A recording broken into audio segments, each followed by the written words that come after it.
والسماء بناء، اور آسمان کو جو ہے وہ عمارت بنایا۔ تو اب دیکھو بنا یہاں پر فعال کا وزن ہے، فعال مفعول کے معنی میں ہے، جیسے مہادہ، مہاد بچھونا، یہاں پر ممہود کے معنی میں ہے، بچھو۔ ایسے بنا یہاں مبنی کے معنی میں، مبنوین یعنی مبنیون، فعال جب مفعول کا وزن ہے، ہاں تو مفعول کے معنی میں ہے۔ تو اب یہاں پر جس کو بنایا گیا ہو وہ کیا ہوتا ہے؟ عمارت۔ تو جس کو بنایا گیا ہو یہاں وہ مراد ہے۔ اب اس سے جس کو بنایا گیا ہو، تو اب یہاں پر جو ہے کیا جس کو بنایا گیا ہے آسمان، تو یہاں دو مراد ہے، ایک یہ ہے کہ آسمان کو جو ہے گنبد نما بنایا گیا ہے، ٹھیک ہے، یا یہاں پر گیند کی طرح بنایا گیا ہے۔ بناءً کا معنی تو یہ ہے بنایا گیا ہے، آسمان کو جو ہے عمارت بنا دیا ہے۔ بنا جو ہے مبنی کے معنی میں ہے، تو آسمان اور جس کو بنا دیا گیا وہ عمارت ہوتی ہے۔ تو اس کا مطلب آسمان کو جو ہے وہ عمارت بنا دیا۔ اب عمارت کیسے بننی ہے؟ کیا گیند کی شکل کی ہے یا گنبد کی طرح ہے؟ تو قاضی بھائی زابی نے گنبد والا مراد لیا، جیسے گنبد جو ہے گھیر لیتا ہے اوپر سے، ایسے آسمان جو ہے عمارت گھیرے ہوئے ہے سب کو۔ تو ایسا ہے جیسے کہ گنبد تان دیا ہو لوگوں پر، تو یہ گیند کی طرح نہیں ہے۔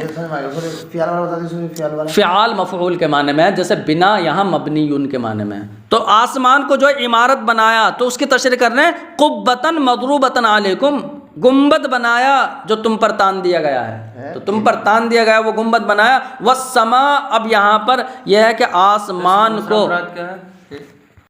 بتا رہے، سما جو ہے یہ اسم جنس ہے، یقع علی الواحد والمتعدد، یہ واحد اور کثیر دونوں پر بولا جاتا ہے، واحد پر بھی بولا جاتا ہے اور کثیر پر بھی بولا جاتا ہے سما۔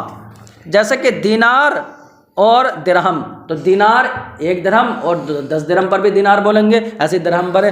تو اب جیسے یہاں پر یہ کہیں کہ وَلَقَدْ زَيَّنَّا السَّمَاءَ الدُّنْيَا بِمَصَابِيحَ وَجَعَلْنَاهَا، تو یہاں پر اور یعنی آیتوں میں جو ہے سما واحد بھی ذکر ہے، ٹھیک ہے، یعنی ثُمَّ اسْتَوَىٰ إِلَى السَّمَاءِ، آسمان کی طرف قصد فرمایا، پھر کیا ہے فَسَوَّاهُنَّ، پھر انہیں جو ہے 7 بنا دیا۔ تو اب ہن جو ہے پتہ چلا کہ جمع ہے یہاں پر، اور کہیں واحد بھی استعمال ہوا ہے۔ تو سما جو ہے اس میں جنس ہے، قلت کثرت دونوں پر بولا ہے، دینار اور درہم کی طرح۔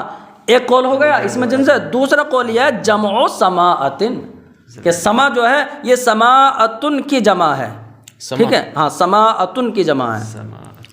تو اب آسمانوں کو جو ہے گنبد نما بنا دیا ہے، ایک ہی آسمان کو نہیں، سارے آسمانوں کو گنبد نما بنا دیا۔ والبنا مصدر ہے، بنا مصدر ہے، اور سمیہ بہ المبنی، اور اس کے ذریعے مفعول کا نام رکھا گیا ہے، یعنی مصدر بول کر مفعول مراد لیا گیا ہے۔ بنا کا مفعول کیا ہوگا؟ مبنی، یعنی مبنوین، مرموین سے مرمی، ایسی مبنی۔ تو بتا رہے ہیں بنا مصدر ہے، اور اس سے مبنی جو عمارت ہے، عمارت کا نام، یعنی اس کے ذریعے مبنی کو، یعنی مبنی کا نام رکھا گیا ہے۔ اب مبنی جو عبارت ہے وہ بیتن، چاہے تو گھر ہو، او کانا او قبتن، یا گنبد ہو، او خباءن، یا جو ہے جو بناتے ہیں، یا خیمہ ہو۔ تو اب بتا رہے عمارت مراد لیا گیا ہے، بنا مصدر سے سمیہ بہ المبنی، اس سے عمارت مراد لی گئی ہے۔ اب عمارت چاہے گھر ہو، چاہے گنبد ہو یا خیمہ ہو، تو لیکن یہ قاضی بھائی صاحب نے گنبد والا مراد لے لیا۔ بتا اس کا مطلب خیمہ بھی آتا ہے اس کا معنی، تو بتا اسی سے ہے کہ بنا جو ہے تینوں معنوں میں آتے ہیں، تو اسی معنی سے ہے بنا علی امراتی ہی، کہ اس نے اپنی بیوی پر خیمہ بنا لیا۔ پہلے ایسا ہوتا تھا خیمہ بنا کر اس میں جو ہے یعنی شب زفاف کے لیے، لأنہم کانوا اذا تزوجوا، اس لیے کہ جب عرب کے لوگ جو ہے شادی کرتے تو ضربوا علیہا خباءن جدیدن، تو اب اپنی بیوی کے لیے جو ہے نیا خیمہ بناتے۔ تو اگر یہ کہا جائے نا کہ بنا علی امراتی، اس نے اپنی بیوی کے لیے خیمہ بنا لیا، اس کا مطلب شب زفاف کے لیے۔ وَأَنزَلَ مِنَ السَّمَاءِ مَاءً، اور اس رب نے آسمان سے پانی کو اتارا، فَأَخْرَجَ بِهِ مِنَ الثَّمَرَاتِ رِزْقًا لَكُمْ، اور اس پانی سے پھلوں کو نکالا تمہارا رزق بنا کر، ٹھیک ہے، تمہارا رزق بنا کر پھلوں کو نکالا۔ تو بھی مہا ضمیر کس کی ہے؟ ٹھیک ہے، تو اب اس پانی کے ذریعے پھلوں کو نکالا، تمہارا رزق بنا کر. اب یہاں پر دیکھو آگے جو بات آئے گی نا کہ من الثمراتی میں من تبعیضیہ ہے یا من بیانیہ ہے, یہ بات بھی آئے گی کہ من الثمراتی میں اگر من بیانیہ ہو تو رزقن کا بیان ہے, اصل عبارت ہوگی فاخرج بہ رزقن من الثمراتی, کیونکہ رزقن کی تفسیر ہوگی گویا کہ یہ پہلا کر دیا بیان, ٹھیک ہے. اور دوسرا ہاں وہ آگے سب سمجھ جاؤ گے, میں مختصر سمجھا رہا ہوں. اور دوسرا یہ کہ منت ثمراتی یہ من کون سا ہے, من تبعیضیہ ہے. تو من تبعیضیہ ایسا ہے کہ دیکھو یہاں پر ماءن بھی نکرا ہے اور رزقن بھی نکرا ہے, اور نکارت جو ہے کثرت کو نہیں چاہتی, الف لام اگر داخل ہوتا ہے وہ عموم و استغراق کو چاہتے ہیں. اب ماءن کی تنکیر اور تنوین یہ قلت کو بتا رہی ہیں, قلت یعنی بعضیت, تو ان دونوں کے بیچ میں من الثمرات ہے. تو جب ماءن اور رزقن سے بعض مراد ہے تو ثمرات میں بھی من جو ہے تبعیضیہ ہوگا, تو یہ دونوں جو ہے یہ قرینہ ہوں گے. تو خیر یہ میں نے آگے بہت آگے کے بعد بتا دی.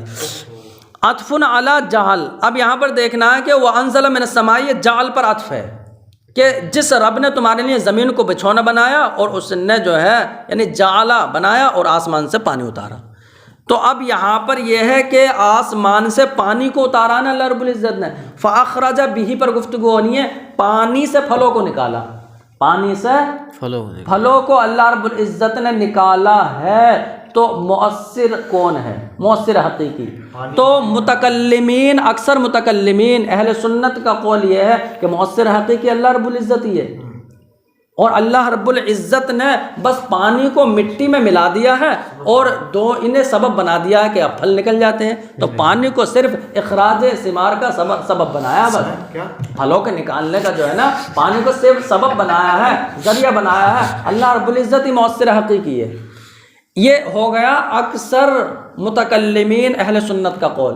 اور بعض اہل سنت اور معتزلہ کا قول یہ ہے کہ پانی مؤثر حقیقی ہے. معتزلہ, ہاں پانی ہی مؤثر حقیقی ہے, وہی پھلوں کو نکالتا ہے. معتزلہ, بعض اہل سنت. اب اللہ رب العزت نے پانی کے اندر جو ہے وہ تاثیر کی صلاحیت رکھ دی, اثر کرتا ہے. زمین کے اندر جو ہے تأثر کی صلاحیت رکھی ہے کہ وہ قبول کرتا ہے. صحیح ہے. تو اب جب پانی کے اندر اثر کرنے کی صلاحیت رکھ دی اور زمین کے اندر قبول کرنے کی صلاحیت رکھتی, تو بس اللہ رب العزت کا اب کوئی اثر نہیں ہے, یہاں پر کوئی فعل نہیں. اب پانی جو ہے خود نکالتا ہے پھلوں کو. اللہ رب العزت نے صرف کیا کیا ہے, اللہ رب العزت کا فعل یہ ہے تاثیر یا تأثر, تاثیر و تأثر, ٹھیک ہے. اب اللہ رب نے بس یہاں صلاحیت پیدا کی ہے, لیکن پھلوں کو کون نکال رہا ہے, پانی. یہ کہتے ہیں یہ. تو یہاں دیکھو اب سمجھو, وخروج الثمار بقدرت اللہ تعالی و مشیتہ, یہاں دو قول سمجھ گئے نا یہ. تو اب بتا رہے پھلوں کا نکلنا یہ اللہ کی قدرت اور اس کی مشیت سے ہے. تو پھلوں کا نکلنا یہ اللہ کی قدرت اور مشیت سے ہے. ولیکن جعل الماء الممزوج بالتراب, لیکن اللہ رب العزت نے مٹی میں ملے ہوئے پانی کو صرف سبب بنایا ہے پھلوں کے نکالنے کا. ومادۃ اللہ, اور پھلوں کے لیے یعنی مادہ بنایا ہے اور اس کے نکالنے کا سبب بنایا ہے. سبباً و مادتاً, سبب بنایا ہے اور مادہ بنایا ہے. جیسے کہ نطفہ منویہ, تو نطفہ منویہ کو اللہ رب العزت نے جو ہے جانداروں کے لیے جو ہے سبب بنایا. مؤثر حقیقی کون ہے, یہ ہو گیا متکلمین کا. یعنی بِأَنْ أَجْرَى عَادَتُهُ, تو اللہ رب العزت نے ان کو ذریعہ بنایا. تو بتا رہے بہیں طور کے اجرا عادتہ بافادۃ صورها و کیفیاتها, کہ اللہ رب العزت نے اپنی عادت کو جاری کر لیا ہے. کیا جاری کر لیا ہے کہ افادت یعنی ایجاد, کہ اللہ رب العزت ان پھلوں کی صورتیں اور ان کی کیفیتوں کو موجود فرماتا ہے. موجود فرمانے پر اپنی عادت کو جاری کر لیا ہے کہ ان کی صورتوں اور کیفیتوں کو موجود فرماتا ہے اس مادے پر کہ جو مادہ الممتزجۃ منہما, مٹی اور پانی دونوں سے ملا ہوا ہے. تو اس مادے پر جو ہے اللہ رب العزت پھلوں کی صورتیں اور کیفیتوں کو موجود فرماتا ہے. یہ اس نے اپنی عادت کو جاری فرما لیا. حالانکہ اثر کس کا ہے یہاں پر, اثر تو اللہ ہی کا. نیچے دے رہے کما ہوا مذہب الاشاعرہ, اکثر متکلمین اشاعرہ کے یہی مذہب ہے. ٹھیک ہے. اب دوسرا مذہب کیا تھا, دوسرا کیا تھا کہ مؤثر کون ہے, پانی ہے. بتا رہے وہی بتا رہے, او ابدع فی الماء قوۃ فاعلیۃ, اوپر دے رہے ہیں کما ہوا مذہب المعتزلہ و بعض اہل سنہ. تو اب یا اللہ رب العزت نے پانی میں صرف قوت فاعلیہ رکھ دی اور زمین میں قوتاً قابلتاً، قوت یعنی قبول کرنے کی قوت رکھ دی، تو اسے مؤثر بنا دیا اور اسے متاثر بنا دیا، ٹھیک ہے. یتولد من اجتماعہما، اور پانی اور زمین یعنی مؤثر اور متاثر دونوں کے جمع ہونے سے پیدا ہوتے ہیں انواع الثمار، قسم کے پھل. تو قسم کے پھل جو ہے ان دونوں کے جمع ہونے سے پیدا ہو جاتے ہیں، تو تاثیر جو ہے وہ پانی کی ہو رہی ہے. ہاں تو بات پوری ہو گئی. وَهُوَ قَادِرٌ عَلَىٰ أَن يُوجِدَ الْأَشْيَاءَ كُلَّهَا. اب یہاں پر جو ہے یہ وَهُوَ سے الگ بات ہے. بات یہ ہے کہ اللہ رب، اس میں کیا حکمت ہے کہ تخلیق الہی علی طریق تدریج ہے، کہ جو اللہ کی تخلیق ہے بالتدریج ہے، کہ اللہ چاہے اگر تو ایسے پھلوں کو بنا دے، لیکن اللہ رب العزت نے پانی کو ذریعہ بنایا. جب پانی مٹی میں ملا ہوا ہے وہ اب ہلکے ہلکے پھل نکلتا ہے، وہ بڑھتا ہے پھر پکتا ہے. تو یہ ایسا یہ نظام کیوں؟ تو بتایا اگر اللہ تو اس بات پر بھی قادر ہے کہ ان سب کو جو ہے بیع وقت جو ہے ایجاد فرما دے، جیسا کہ جو ان کے سبب ہے پانی یا زمین، تو پانی یا زمین کے لیے کسی کو ذریعہ تھوڑی بنایا تھا. تو جیسے اسباب کو بلا اسباب ایجاد پر قادر ہے، ایسے انہیں بھی تو اللہ رب العزت موجود کر دے. لیکن اس کی اس میں حکمتیں اور صنعتیں یہ ہے کہ تاکہ بندوں کو یہ فکر مل جائے کہ تم کسی بھی کام کو بہت جلدی مت کرو، بلکہ اسے آہستہ آہستہ کرو. تو بندوں کی جو ہے نا یہاں تعلیم کے لیے، ہاں دیکھو بتا رہے وہ ہوا یہاں پر یہ سوال کہ اللہ کی تخلیق بالتدریج کیوں؟ ہاں تو بتا رہے بالتدریج ہے، حالانکہ اللہ رب العزت جو ہے اس بات پر بھی قادر ہے کہ تمام یا اللہ جو اوپر سے دیکھو، یا اللہ نے پانی میں جو ہے قوت فاعلیہ رکھی اور زمین میں قوت قابلہ رکھی کہ جن دونوں کے جمع ہونے سے قسم کے پھل پیدا ہوتے ہیں. اور یعنی اللہ کی تخلیق بالتدریج اس لیے ہے کہ اللہ رب العزت تو اس بات پر بھی قادر ہے کہ وہ تمام چیزوں کو بغیر سبب اور مادے کے موجود کر دے، جیسا کہ خود نفس اسباب و مادے کو بلا اسباب کے موجود فرما دیا، وہ اس بات پر قادر ہے. ارے پانی کو جو ہے یا زمین کو بغیر کسی سبب کے لیکن لہو، لاکن کا اسم جو ہے آگے آ رہا، لیکن لہو فی انشائها مدرجا من حال الى حال، یعنی درج یدرج تدریج فہو مدرج، اور مفعول آئے گا مدرج، یعنی تدریج کے طور پر جس میں آہستگی برتی گئی ہو. تو بتائیں لیکن اللہ کی ان چیزوں کو بالتدریج موجود کرنے میں ایک حال سے دوسرے حال کی طرف، ایک حال سے تو ایک حال سے دوسری حال کی طرف بالتدریج اللہ کے ان چیزوں کو پیدا کرنے میں صنائع و حکمہ، صنعتیں اور حکمتیں ہیں. لیکن کا اس میں اللہ کے ان چیزوں کو آہستہ موجود کرنے میں اللہ کی صنعتیں اور حکمتیں ہیں. یجدد فیہا لأولی الابصار عبرا و سکونا الی عظیم قدرتہ. تو یجدد اللہ فیہا کہ یعنی حکمتیں اور صنعتیں ہیں کہ جن حکمتوں میں اللہ رب العزت عقل والوں کے لیے عبرت کا سامان پیدا فرماتا ہے، یعنی یجدد عبرا، عبرت کا سامان پیدا فرماتا ہے، وسکونا الی عظیم قدرتہ، اور اپنی عظیم قدرت کی طرف سامان سکون پیدا فرماتا ہے کہ اب جو ہے اطمینان اور عبرت حاصل کر لو. ٹھیک ہے، تو بندوں کے لیے کہ لیس ذالک فی ایجادہ دفعۃ، اور یہ حکمت جو ہے ذالک لیس ذالک، اور یہ صنائع اور یہ حکمت اللہ کے ان چیزوں کو دفعۃ موجود کرنے میں نہیں ہے، یہ حکمت ہے. تو اب دو من ہے پیچھے. پہلا من یعنی من السمائی میں جو من ہے وہ من ابتدائیہ ہی ہے، اور من الثمراتی میں جو من ہے وہ من کے بارے میں دو قول، یا تو بیانیہ ہے یا تبعیضیہ. وہی فرق وہ دو آ رہا ہے سب. ومن الاولا، اور بتا رہے من اولا، پہلے سے ترجمہ مت لگا دینا، یعنی پہلا من، پہلا من ابتدا کے لیے ہے. اب بتا رہے ہیں پہلا من ابتدا کے لیے ہے. سما سے چاہیں تو آپ بادل مراد لیں یا آسمان مراد لیں، کیونکہ پیچھے بھی سما سے مراد جو ہے نا سحاب اور فلک دونوں مراد لیا گیا. تو بتا رہے ہیں چاہیں تو سما سے جو ہے السحاب بادل مراد لیا جائے، تو اب تب بھی جو ہے من ابتدائی ہوگا. مطلب کیا ہوگا؟ وانزل من السحاب، اور بادل سے جو ہے پانی اتارا، پانی بادل سے تو اترتا. تو آپ بتا رہے پھر بادل کو سما کہنا، تو بتا رہے سما یہ سم ون سے مشتق ہے، سم ون مانے بلندی، تو بتا رہے جو بھی چیز بلند ہے آپ کے اوپر تمام سما ہے۔ فَإِنَّ مَا عَلَاكَ سَمَاءٌ، جو بھی چیز تمہارے اوپر ہے وہ سما ہے۔ اس کا مطلب سحاب بھی سما ہے، بادل بھی سما ہے، تو یہ پہلا معنی ہو گیا۔ بتانا اول فلکو، یعنی سما سے چاہے سحاب مراد لیا جائے یا فلک مراد لیا جائے، تو فلک مراد لیا جائے تو اب بھی من ابتدائیہ ہوگا، یعنی آسمان سے پانی اترا، بتانا آسمان سے پانی اترا، آسمان سے اترتا ہے تو یعنی یہاں پر ایک روایت میں یہ ہے، جیسے میں حاشیہ نمبر 2 کے نیچے جو روایت ہے خالد ابن سعد سے یہ روایت ہے کہ یعنی پانی جو ہے نا عرش کے نیچے سے نکلتا ہے، پھر 7ویں آسمان سے پہلے آسمان تک آتا رہتا ہے، یہاں تک کہ آسمان دنیا میں جمع ہو جاتا ہے، پھر ایسی جگہ میں جمع ہو جاتا ہے کہ کالے بادل اس کو لے آتے ہیں، اس میں داخل ہو جاتے ہیں اور اس پانی کو پی لیتے ہیں، یعنی پینے والے کی طرح، پھر اللہ ان کو ہانکتا ہے جہاں چاہے، یعنی وہ اب برس جاتے ہیں۔ تو اب اس اور ایک روایت میں یہ بھی ہے کہ اب ہوا کو حکم دیتا، ہوا ان کو ہانکتی ہے، اور بادل میں جو بادل ہے اس میں سوراخ ہوتے ہیں جو انہیں ہانکتے ہیں بادل، تو اب اللہ رب العزت جب حکم دیتا برسنے کا تو وہ برسنا شروع ہو جاتے ہیں، اور ہر قطرے کے ساتھ ایک فرشتہ اترتا ہے اور اس کو لے کر اترتا ہے فرشتہ۔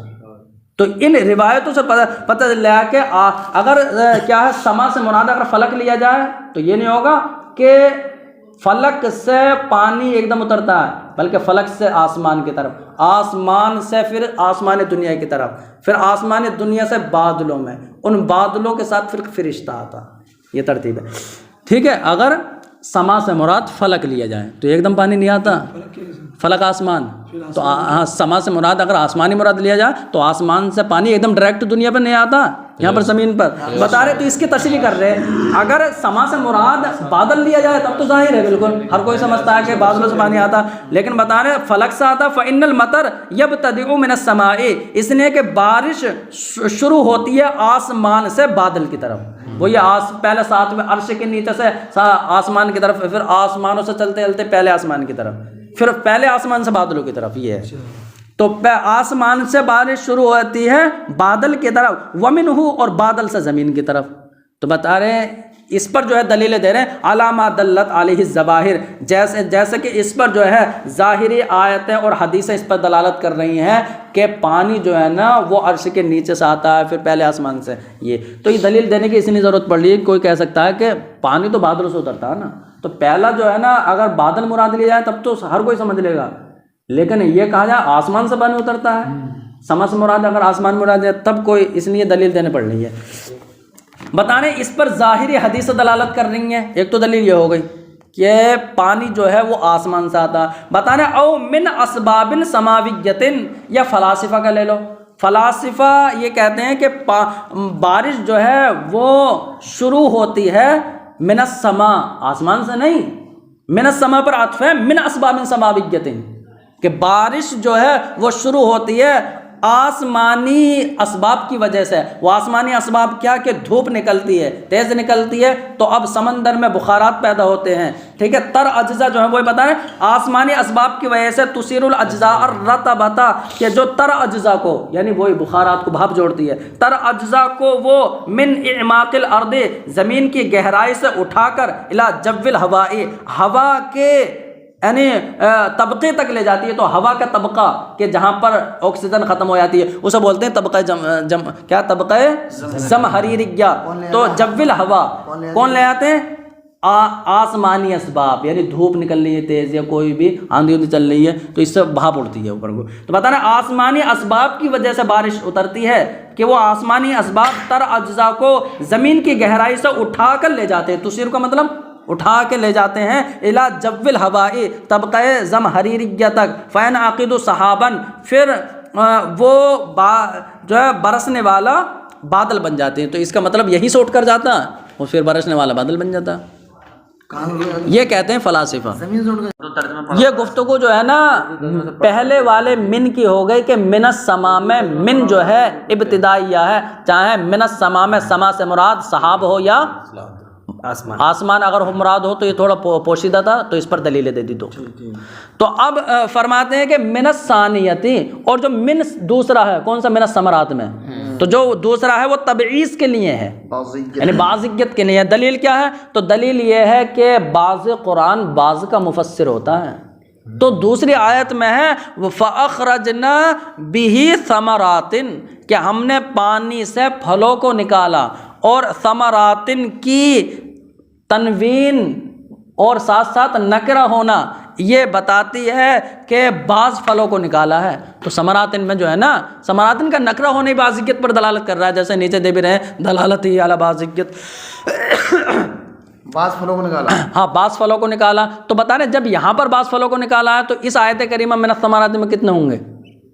بعض پھل ہوں گے۔ تو بتا رہے ہیں من ثانیہ جو ہے نا وہ تبعیض کے لیے ہے، اللہ کے اس فرمان کی وجہ سے فَأَخْرَجْنَا بِهِ ثَمَرَاتٍ، ایک دلیل ہو گئی۔ اور دوسری دلیل میں نے کیا بتائی تھی؟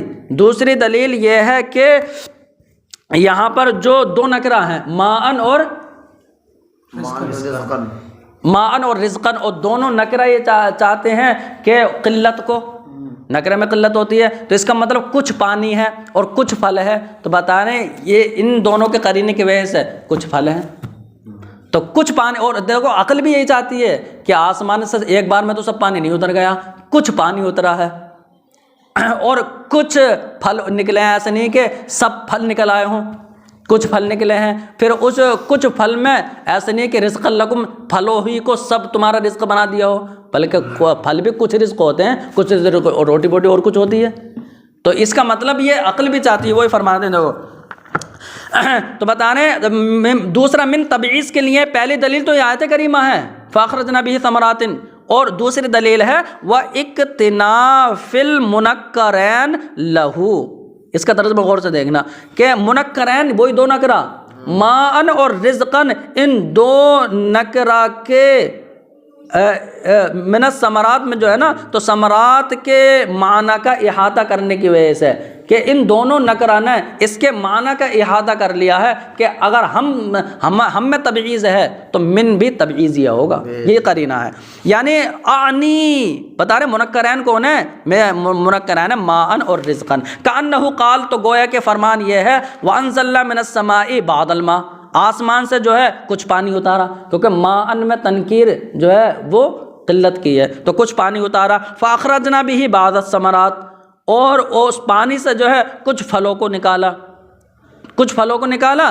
اب رزق لکم، کہ وہ تمہارا رزق ہو جائے، لیکون بعض رزقکم، تاکہ وہ تمہارا رزق ہو جائے۔ انہوں نے لیکون نکال کے یہ بتا دیا کہ تمہارا رزق ہونے کے لیے، تو رزق لکم مفعول لہ بنے گا، یعنی اس ترکیب میں جیسے انہوں نے عبارت نکالی ہے، سمجھ گئے؟ اب بتا رہے وَهَكَذَا الْوَاقِعُ، تو بتا رہے ایک تو دیکھو من، دوسرا والا من تبعیض کے لیے، اس پر کتنی دلیل ہو گئیں؟ ایک دلیل کہ دوسری آیت کریمہ میں ثمرات النکرہ تبعیض کے لیے، اور دوسری دلیل یہ ہے کہ ماءً اور رزقاً کا آس پاس میں بعضیت کے لیے ہونا یہ قرینہ ہے، دو دلیلیں۔ اور تیسری دلیل یہ ہے کہ ایسا حقیقت میں بھی واقع ہے کہ سارا پانی نہیں اترتا ایک بار میں، اور سارے پھل نہیں نکلتے زمین سے، اور سارا رزق نہیں ہوتا انسانوں کا۔ تو بتا رہے اور وَكَذَلْ الْوَاقِعِ، اور ایسے ہی جو ہے حقیقت بھی ہے اذ لم ينزل، کیونکہ اذ لم ينزل، کیونکہ ایسا نہیں ہے کہ آسمان سے اتر جائے الماء کلہ، سارا پانی اترا ہو، ولا اخرج بالمطر کل الثمار، اور ایسا بھی نہیں ہے کہ بارش کی وجہ سے سب پھل نکل گئے ہوں، ولا، اور ایسا بھی نہیں ہے کہ جعل کل المرزوق ثمارا، کہ سارا رزق اللہ نے پھلوں کو ہی بنا دیا ہو، ارے پھل کے علاوہ گوشت بھی تو کھاتا۔ تو بتا رہے ایسا حقیقت میں بھی، اس کا مطلب من تبعیضیہ پر کتنے دلیل ہو گئی؟ تین دلیل ہو گئی۔ بتا رہا او للتبیین، یا من الثمرات میں من جو ہے تبیین، یا تو اس کا مطلب رزقن کی جو ہے وہ کیا ہے؟ بیان ہے۔ تو بتا رہے بیان پہلا ہو گیا اور جس کا بیان کہنا ہے وہ بعد میں۔ تو بتانا ایسا ہوتا ہے جیسا انفقت من الدراہم، میں نے درہم خرچ کر دیے، تو میں نے درہم خرچ کر دیے کتنے بھائی؟ الفن، ہزار۔ تو الفن کی جو بیان ہے نا وہ من الدراہم ہے، یعنی اصل عبارت ہے انفقت الفن، میں نے ہزار خرچ کر دی، اب کیا خرچ کیے؟ من الدراہم، درہموں کو۔ تو الفقت من الدراہم پہلے بول، وہی بتا رہے ہیں یا من جو ہے وہ تبیین کے لیے ہے، اور رزقن جو ہے وہ مفعول بھی بن جائے گا، اب رزقن مفعول بھی بن جائے گا، اب ہوگا مرزوقن من الثمرات، مرزوقم من الثمرات، تو بتا رہے بیان کیا ہے یہاں پہ؟ ہاں من تبیین کے لیے ہے، اور رزقن جو ہے مرزوق کے معنی میں ہو جائے گا کقول کا، جیسے کہ آپ کے اس قول میں انفقت من الدراہم الفن، تو الفن جو ہے اس کے بیان جو ہے من الدراہم سے ہو رہا، یہاں پہلا آ گیا تو وہاں بھی من الثمرات رزقن میں رزقن کا بیان ہے من الثمرات، وہ پہلا آ گیا ہے، کوئی بات نہیں۔ تو اب بتا رہے ہیں، یہاں تک بات پوری ہو گئی۔ یہاں پر جو ہے نا یہ مقام حمد ہے، اللہ رب العزت جو ہے اپنی نعمتوں کی شماری فرما رہا ہے کہ دیکھو نعمتیں کتنی ہیں، زمین کو بچھونا بنا دیا اور آسمان سے پانی اتار دیا کہ اور پھلوں کو نکال دیا، اس پانی سے تمہارا رزق ہو جائے۔ تو اب یہاں پر ہوتا تو یہ کہ من الثمراتی جو ہے نا، من الثمراتی یہ جمع قلت ہے، من الثمراتی جمع قلت ہے، اور انعام شماری کا تقاضا یہ ہے کہ جمع کثرت آتی، ٹھیک ہے۔ تو حاشیہ نمبر دیکھو ساتھ میں بھی ہے کہ جواب اور سوال کی وضاحت یہ ہے کہ جمع سالم یہاں قلت کے لیے ہے اور مقام کثرت کو چاہ رہا ہے۔ تو اب ثمار کیوں نہیں کہا؟ کیونکہ ثمار جو ہے جمع کثرت ہے، من الثمار، ثمرات نہیں، ثمرات تو جمع قلت ہے، اتنا ہی سمجھو حاشیے میں۔ اب بتانا والموضع موضع الکثرت، حالانکہ مقام جو ہے وہ کثرت کا مقام ہے کہ یہاں انعام شماری ہے، انعاموں کو گنایا جا رہا۔ تو اب اس کے جواب دیے ہیں، دیکھو جواب دیکھنے کتنے۔ تو جواب یہ ہے کہ یہاں پر ثمرات اگرچہ جمع قلت ہے لیکن کس کی جمع ہے یہ بھی تو دیکھو، ثمرتن کی جمع جو ہے ثمرات ہے، تو ثمرتن جو ہے وہ اس میں جنس ہے، تو اور ثمرتن میں ہی بہت سارے پھل آ گئے، ہاں ثمرتن میں ہی بہت سارے پھل آ گئے کیونکہ وہ اس میں جنس ہے، کیا ہے وہ، ہاں اس میں جنس ہے۔ تو بتا رہے ہیں اور اگر اس کی جمع آ جائے تو وہ تو بتا رہے ہیں ہر طریقے کے پھلوں کو شامل ہو جائے گی، اور ہر طریقے کے پھل میں تو سب ہی آ گئے۔ تو پہلا جواب تو یہ دیا ہے، وہ بتا رہے ہیں اس پر ہم تائید بھی پیش کرتے ہیں۔ دلیل یہ ہے کہ ایک آیت کریم وہ ایک قرات میں تو من الثمرات پڑھا گیا ہے، من الثمرات کیا ہے، وَأَخْرَجْنَا بِهِ مِنَ الثَّمَرَاتِ، تو اس کے ذریعے پھلوں کو نکالا۔ تو بتا رہے ہیں وہ قرات اس بات پر دلیل ہے کہ ثمرہ جو ہے اس میں جنس ہے۔ بتائیے اس میں جنس میں جب سارے کے شالے شامل ہو گئے تو اب اگر جمع لے آئے تو تمام اجناس ثمار علی طریق علی بدرجہ اولا جو ہے ثابت ہو جائیں گے۔ اب بتا رہے لأنہ پہلے دلیل یہ ہے کہ اراد بھی جماعت ثمرتی، کہ اس سے مراد جو ہے نا انما ساغت ثمرات، اور وانما ساغت ثمرات، اور یہاں ثمرات جمع قلت کا صیغہ یعنی ذکر ہوا، ساغہ لائے یعنی ذکر ہوا، والموضع اور مقام جو ہے وہ کثرت کا مقام تھا، جمع کثرت کا۔ تو جواب کیا دے رہے ہیں، پہلے جواب یہ ہے لأنہ اس لیے کہ ثمرات سے مراد جماعت الثمرتی، وہ ثمرہ کی جماعت ہے اور ثمرہ خود اس میں جنس ہے، ٹھیک ہے۔ تو اب اس میں جنس کی جمع مراد ہو تو تب تو سبھی پھل آ گئے۔ تو بتانا اگرچہ صیغہ جمع قلت کا لیکن سب کے سب شامل ہو گئے۔ التی جو ثمرہ کے آپ کے قول ادرکت ثمرۃ بستانی ہی میں ہے کہ تو یہاں ثمرت سے مراد ہے ایک باغ کے سب پھل پڑے، اور ایک باغ میں کتنے پھل ہو گئے؟ تو اب ادرکت ثمرۃ بستانی ہی، زید کے باغ کے پھل پورے ہو گئے، ادرکت ای کمولت، تو پورے ہو گئے، تو پھل پورے ہو گئے کہ دو چار پھل ہیں؟ مطلب اگر آموں کا باغ ہے تو آم کے سارے پھل پورے پک گئے۔ تو اب یہاں پر جو ہے ثمرہ سے مراد کتنے آم لے لیے؟ تو جب اس میں جنس واحد کا یہ حال ہے تو ثمرات کا کیا حال ہوگا؟ ہاں جماعت ثمرہ جو اس میں جنس کی جمع ہے اس میں تو تمام جنس بدرجہ اولا جو ہے شامل ہو جائیں گے۔ بتانے وَيُؤَيِّدُهُ، اور اس کی تائید جو ہے قراءت من الثمرات، من الثمرہ کی قراءت کر رہی ہے، کیونکہ ایک قراءت میں من الثمرات پڑھا گیا، تو اس کا مطلب من الثمرات میں سب شامل جب وہاں ہو رہے ہیں تو اگر جمع ذکر ہو تو اس میں تو بدرجہ اولا شامل ہو جائیں گے۔ اس کی تائید کے ثمرات یہاں سب کو شامل ہے، اگرچہ صیغہ جمع قلت کا ہے لیکن وہ کثرت اسمار کو شامل ہے، ٹھیک ہے۔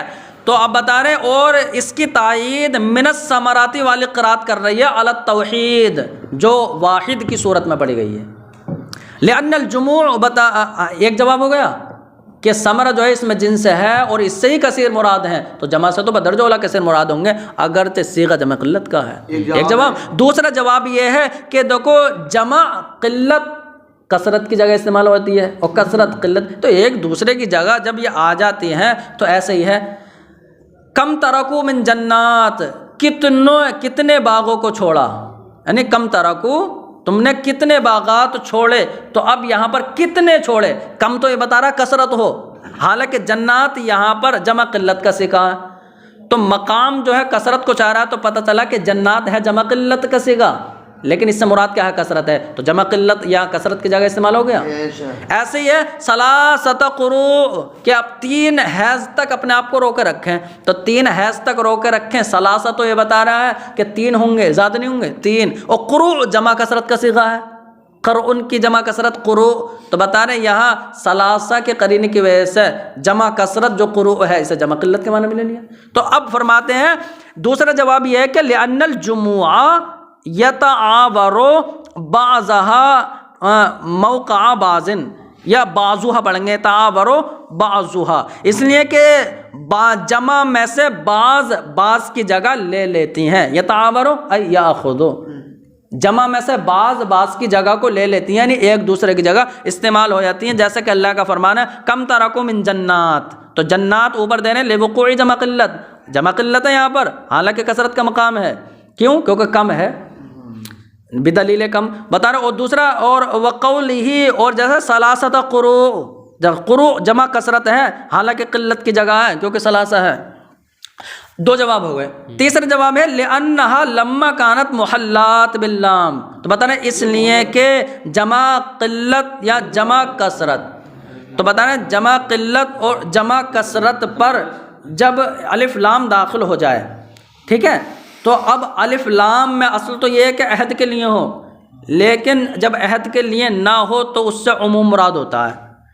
تو جمع قلت پر بھی اگر الف لام داخل ہو جائے نا تو عمومیت کا افادہ کرتا ہے، تو حد قلت سے نکال دیتا ہے وہ الف لام. اور ثمرۃ تو کچھ پھل تھے، لیکن الثمرہ اور پھر الثمرات، تو اب یہ ہے کہ الف لام یہاں پر حد قلت سے نکال دے گا. لأنہا، تیسرا جواب یہ ہے کہ جمع قلت جب محلہ باللام ہو گئی، جمع قلت پر جب الف لام آ گیا، خرجت عن حد القلتی، تو یہ قلت کے حد سے نکل گئی، حد بات پوری ہو گئی. اب یہ ہے کہ دیکھو رزقا لکم، یہ ہے رزقا لکم، تو ہم بتا رہے ہیں اگر رزقن سے مرزوق مراد لیا جائے، تو بتا رہے ہیں رزقن سے اگر مرزوق مراد لیا جائے، جیسے پیچھے بتا دیا ہے کہ مفعول کے معنی میں ہوا رزقن، بیان یہ ہو تو اور سن لو پہلے، یہ ترجمہ تھوڑا لگا رہا ہوں، یہ ہے کہ اگر رزقن سے مرزوق مراد لو تو یعنی مصدر بول کر، یعنی مصدر ہے تو رزقن جو ہے مصدر ہے اور اس سے اس میں مفعول مراد لیا ہے، تب تو لکم صفت بنے گی، یعنی کیا ہو جائے گا، مرزوقا لکم، تمہارا رزق بنا دیا ہے، صفت بنے گی. ہاں لکم صفت بن گئی، لکم صفت بن گئی کس کی، مرزوقن کی، مرزوقن کی. اگر رزق مرزوق کے معنی میں ہو تو ادھر کیا ہوگا، مرزوقن، اور لکم کو صفت بنا دیا.